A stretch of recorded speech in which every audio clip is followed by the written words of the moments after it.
1967 সালে মোহাম্মদ ইউনুস যখন যুক্তরাষ্ট্রের ভ্যান্ডারবিল্ট বিশ্ববিদ্যালয়ে পড়াশোনা করছিলেন, সেই সময় ভেরা ফরস্টেনকোর নামে এক রাশিয়ান মেয়ের সাথে পরিচিত হন, যিনি ভ্যান্ডারবিল্ট বিশ্ববিদ্যালয়ে রাশিয়ান সাহিত্যের একজন ছাত্রী ছিলেন এবং যুক্তরাষ্ট্রের ট্রেন্টন, নিউ জার্সিতে রাশিয়ান অভিবাসীদের কন্যা ছিলেন। তারা 1970 সালে একে অপরে বিবাহ বন্ধনে আবদ্ধ হন।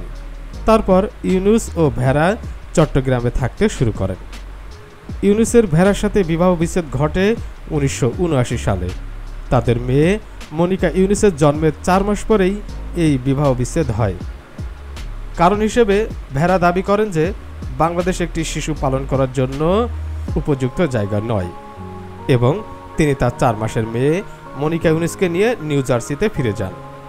মনিকা ইউনুস নিউ ইয়র্ক সিটিতে একজন অপারেটিক সোপ্রানো শাস্ত্রীয় গানের শিল্পী হিসেবে প্রতিষ্ঠিত হন। ইউনুস পরে আফরোজি ইউনুসকে বিয়ে করেন, যিনি তখন ম্যানচেস্টার বিশ্ববিদ্যালয়ের পদার্থবিজ্ঞানের একজন গবেষক ছিলেন। পরবর্তীতে তিনি জাহাঙ্গীরনগর বিশ্ববিদ্যালয়ে পদার্থবিজ্ঞানের অধ্যাপক হিসেবে নিযুক্ত হন। তাদের মেয়ে দিনা আফরোজ ইউনুস 1986 সালে জন্মগ্রহণ করেন। ইউনুসের ভাই মোহাম্মদ ইব্রাহিম ঢাকা বিশ্ববিদ্যালয়ের পদার্থবিজ্ঞানের একজন প্রাক্তন অধ্যাপক এবং centre for mass education in সায়েন্সের প্রতিষ্ঠাতা, যা গ্রামের কিশোরীদের কাছে বিজ্ঞান শিক্ষা পৌঁছে দেয়।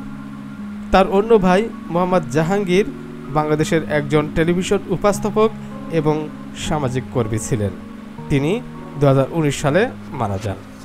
প্রিয় বন্ধুরা, আজকের ভিডিওতে ইউনুস সম্পর্কে বেশ কিছু গোপন ব্যক্তিগত জীবন সম্পর্কে জানতে পারলেন। ভিডিওটি ভালো লাগলে সিম্পল একটা লাইক দিন এবং আমাদের রহস্যময়, রোমাঞ্চকর এবং অদ্ভুত ভিডিও পেতে চ্যানেলটি সাবস্ক্রাইব করে পাশেই থাকুন। আগামীতে আরও একটি চমকপ্রদ ভিডিও নিয়ে আপনাদের মাঝে হাজির হব। সেই পর্যন্ত ভালো থাকুন, সুস্থ থাকুন। ধন্যবাদ।